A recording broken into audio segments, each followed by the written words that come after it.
When I say we've seen Neeko a lot this Worlds tournament, it doesn't really make a ton of sense, because she's only been picked in 18 games, which isn't a whole lot compared to the number 1 pick, Xin Zhao's 27. That is, until we analyse the data. Despite only being picked 18 times, it's because she can't be picked more, really. Neeko has an insane 97.5% presence in pick ban, easily the highest of all the supports. As of writing, she has been banned 35 times, which is a whole 30% higher than the next support, Alistar at 23. Also, of the top 10 most picked champions, Neeko's win rate is the second highest, only losing out to the dominant Sion.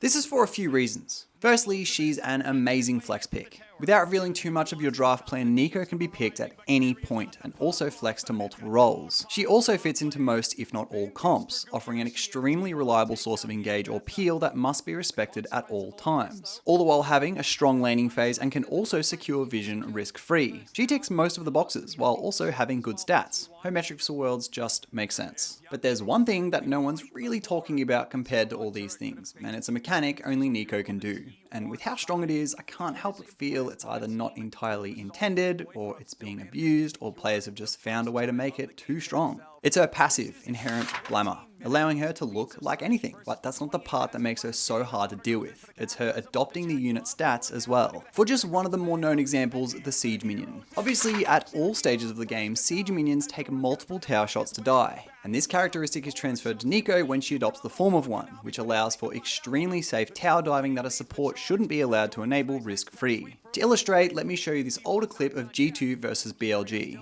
Watch the level 3 caps and how many shots he's able to take while Yike fights Yigao under tower. I don't know, What? bro. Look at this. Look at this. Look at the replay.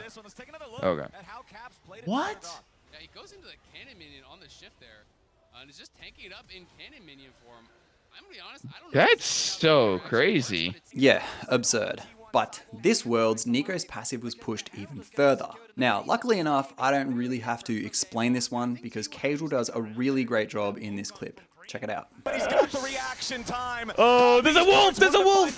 Carry is wrapping around from the side. He wants to cut off. Oh, and he gets Jackie. It's perfect, man. Like, it is perfect. Courier is so good. It's just unfair. How is he even there, by the way? What the fuck? When did Carrier get there? They have mid-tier 1 up. And how the fuck was there a wolf in the jungle? Where was the wolf play?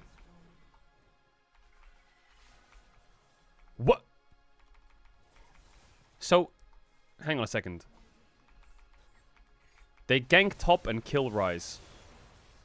And then Carrier decides to run to the enemy wolves, turn into a wolf, cross the minimap,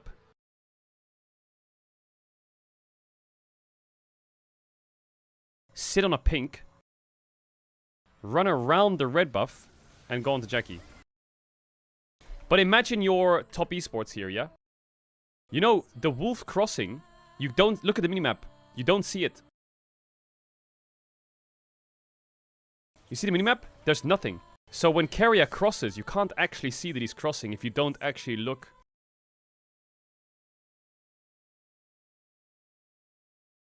Like Carrier pings, so that's red ping, don't worry. You can't actually see anything on the minimap. That's insane, though. So they had no idea Neeko was behind them. It's impossible, unless you check your mid-tier 1 for some reason. So I guess Carrier's world skin is what, a wolf? Is he just gonna choose wolf skin for a fucking, what the fuck is this? Yeah, I don't even blame TES for getting flanked here. Crossing between the enemy towers that detect all kinds of stealth and are meant to basically be a failsafe is just crazy. Like, fair play to Carrier for understanding this interaction, but when you're locked in on the screen, your eyes are only scanning the minimap for champion icons. Which not only does the wolf/Carrier not have, he doesn't even show up on the minimap at all. Not even a red dot, because the mini-wolf is obviously a neutral unit. Now, I can't help but feel this shouldn't really be competitively allowed. It breaks multiple of the game's rules. I'm only the only one who thinks this. Let me know your thoughts on the situation below, and I've got lots of bites in the works, so be sure to subscribe to not miss any. Bye!